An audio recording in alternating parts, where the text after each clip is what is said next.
Welcome back, everybody. Today we are going to be looking at some of the most basic tactics in chess. Um, so we're just going to start off with a really basic checkmate tactic. You can see here that the black king does not have access to these three squares in front of the king, so he cannot move forward. And this allows us to move our rook to a8. And because the king cannot move forward to any of these squares, and because the rook is attacking all of these squares, that would be checkmate. Okay, so this is essentially the exact same idea here. Um, in the previous move, we saw that the king was guarding the three squares in front of the king. In this situation, though, it's actually just pawns. His own pawns are what's going to kill him here, because they are blocking all of his exit squares. So we can make the same move, and it's still checkmate, even though we only have one piece attacking the king. This is called a back rank checkmate, because this is the back rank, and our rook is on it, delivering checkmate. And this is very, very common. You will run into this in a lot of your games. As you get higher level, the back rank itself will not usually happen, but the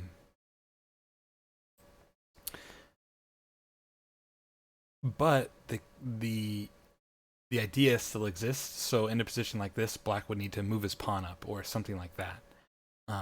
So even though these are lower level ideas, you can still threaten them in higher level games. But in these low level games, it's very common that you can checkmate somebody on the back rank.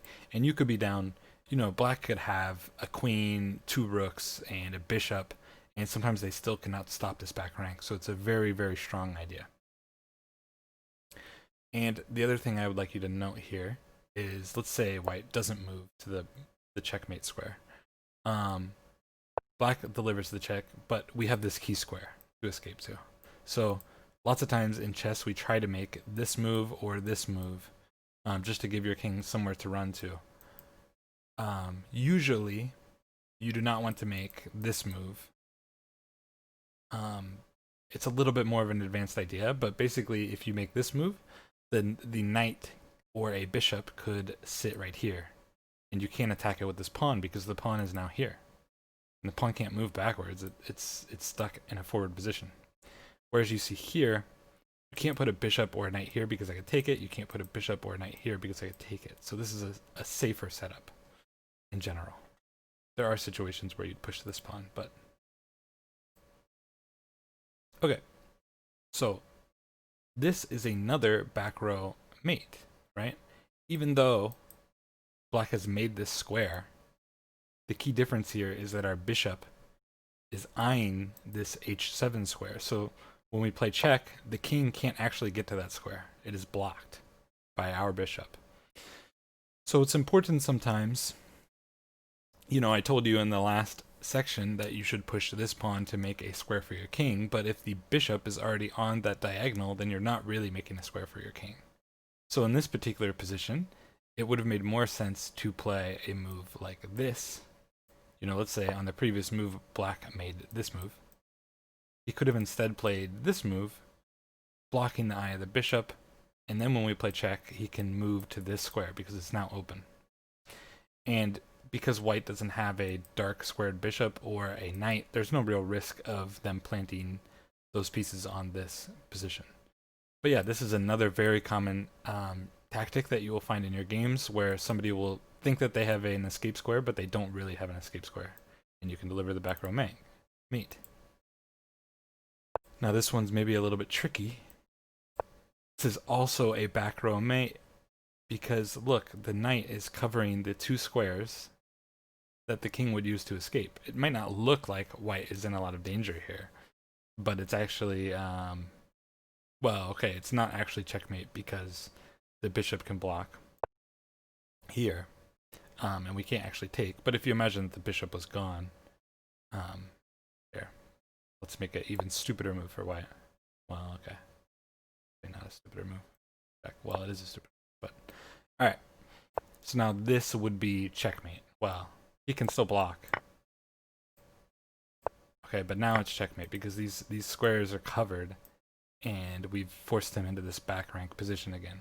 This one is way less common because, look, you have to have both of these pawns gone, and then the knight can jump in there. You know, the pawns pretty much have to be gone because if they're not gone, then they're going to be on these squares probably, and then the knight still can't jump there.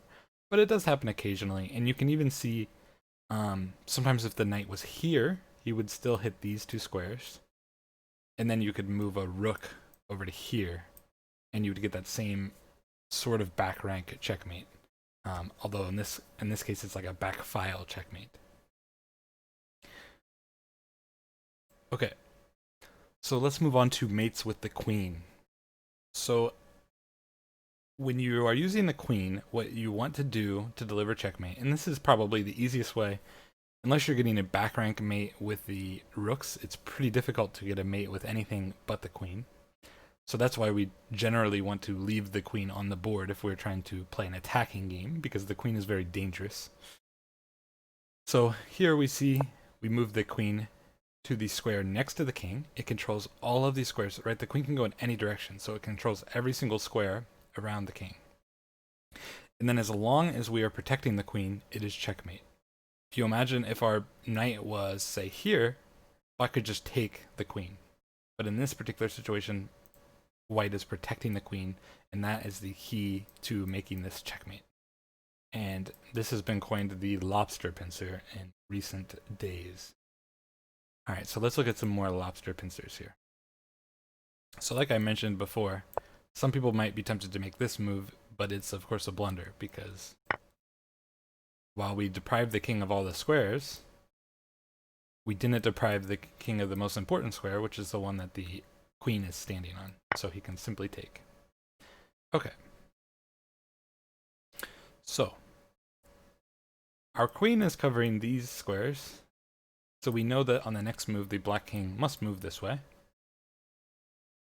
If we just pass our move, right? If we do this, black has to do this. There's no other choice. So, we want to protect this square so that our queen can checkmate the black king. We can do this in many ways. We can play bishop here.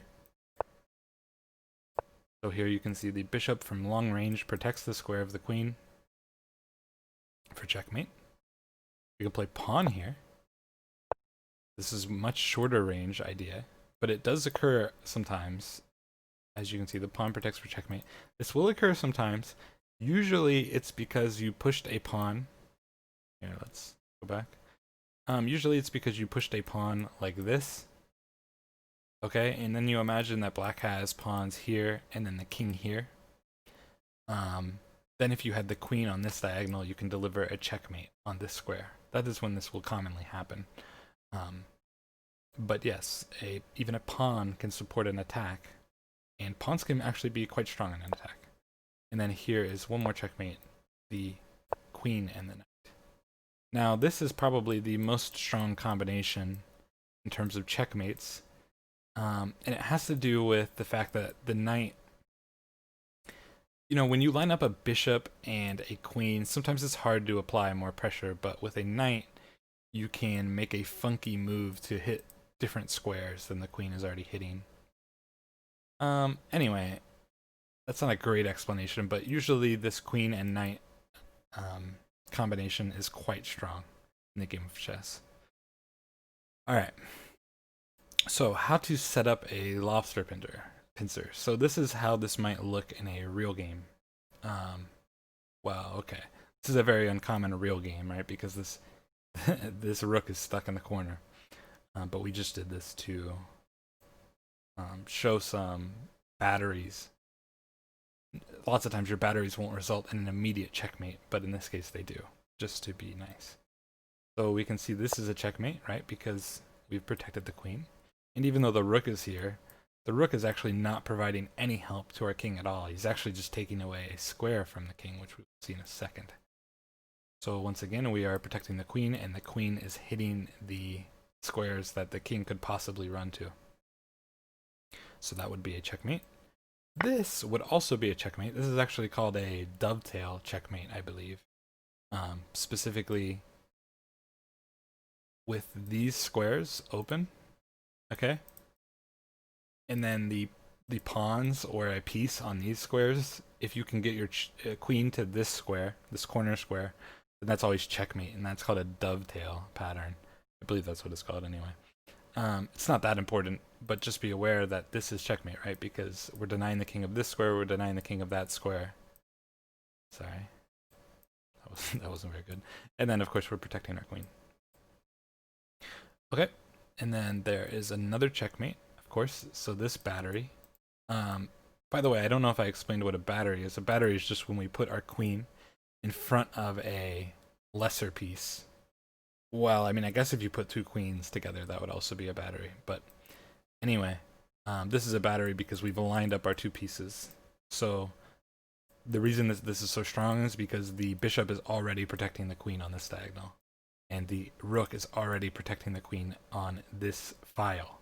So if the queen can land a check on this file, it is already protected and likely to be mate. And here we can see it is mate. And so that's where I was saying, you know, this rook actually isn't helping anybody. Although the rook could be gone and it would still be checkmate because we have those squares covered.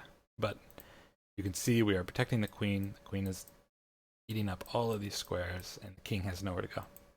There's actually one more checkmate here. Maybe you should pause the video and just see if you can find it. It's something that we already talked about in this video. It is a back rank checkmate. So because the bishop is covering this square, the king has nowhere to go, and that is checkmate. All right. Okay, so this is a little bit messy. Let's just clean that up.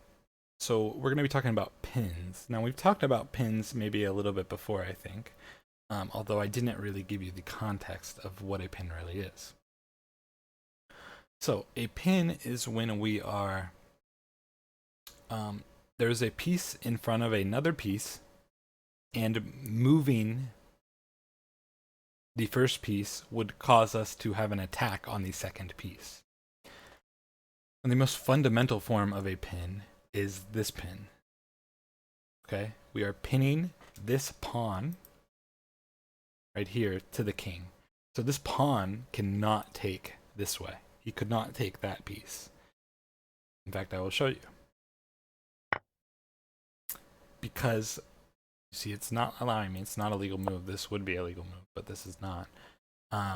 Because if you were to move this pawn out of the way, then our bishop would be hitting the king. So it is not a legal move to do such a thing.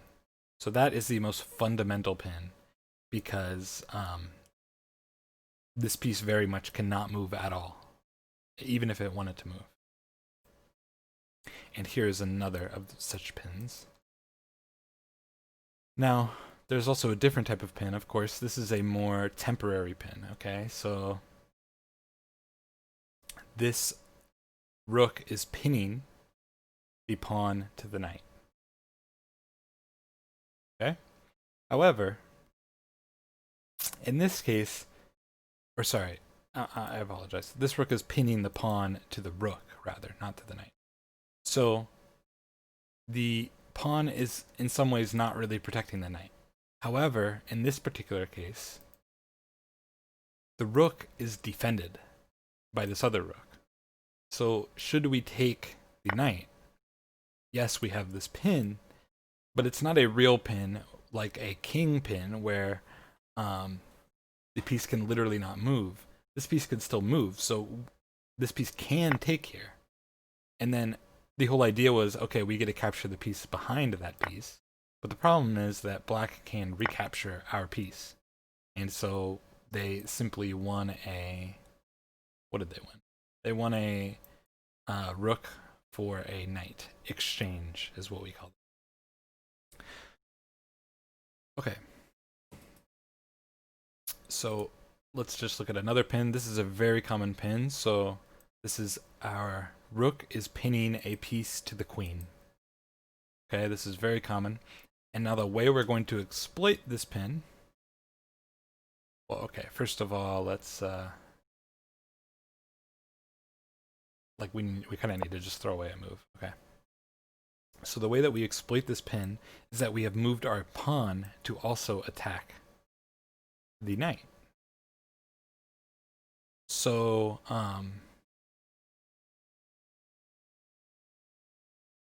Actually, it's a good point to see here. Like, he cannot move his knight, right? Because we get his queen. So the knight has to stay there. So even if White wanted to, there's no real defense to doing this pin. This move has already, by moving this pawn up, well, okay, he could take the pawn, but let's imagine that rook isn't there. This move is exploiting this pin because this knight cannot move, and so the pawn is going to be able to take the knight on the next move. He might move his queen away, breaking our pin. It doesn't matter because we can just take the knight now. And then there is one more important pin in this position. Just see if you can find it. I already sort of mentioned it. You can see that this rook is pinning this pawn, and so this pawn is not actually defending these two squares, and we can exploit this by taking the knight. So that was just another pin in the position. And this is a true pin, so this pawn can't take that rook even if it wanted to. Forks. Ah yes, another thing by the way, there was actually one more pin, which was this pin. So this pawn wasn't actually protecting the knight. So if, whoops, let's say this move happened, okay? And then we take with the pawn. You can't take back with the pawn because of this. So maybe you have to move your queen and then we get another pawn. Just one more pin that I had in there.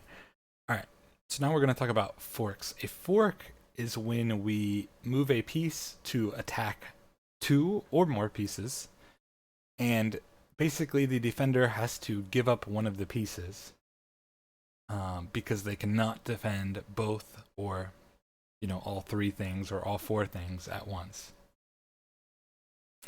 So we have two examples here.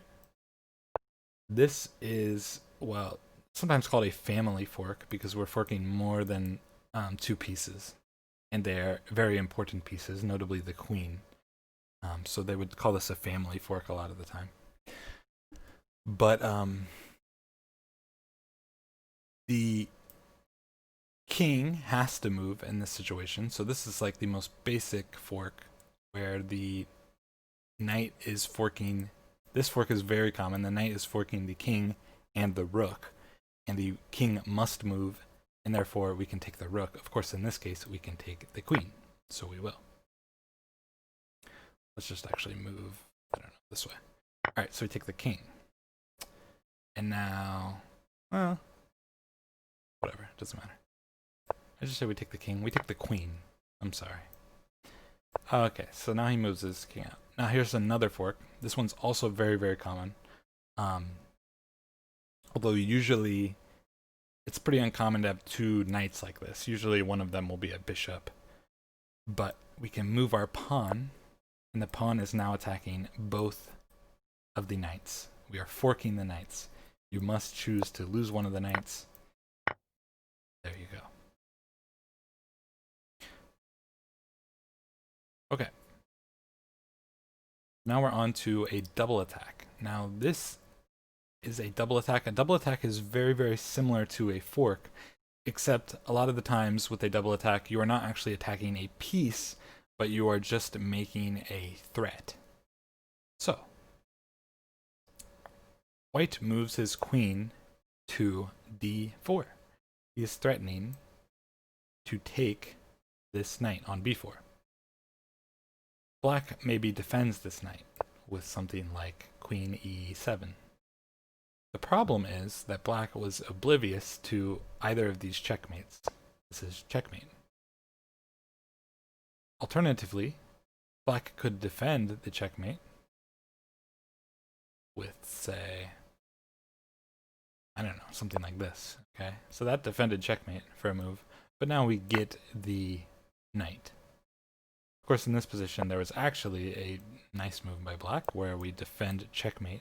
Actually, we don't defend checkmate because there's still this checkmate. So never mind. Black had to make something like this, and then really we should have taken this pawn probably instead of the knight. But anyway, the whole point was to set up this double attack idea where we are attacking this square and this square. So we get to choose our pick, and Black must make a decision of which one he wants to protect. very much like a fork. Okay, and then this is the last idea that we're going to be covering. This is the last basic position, or basic tactic rather. So this is a skewer. So a skewer is pretty similar to a pin, except it's sort of the reverse of a pin. So in a pin, we were pinning a less valuable piece to a more valuable piece, and therefore the less valuable piece could not move, right?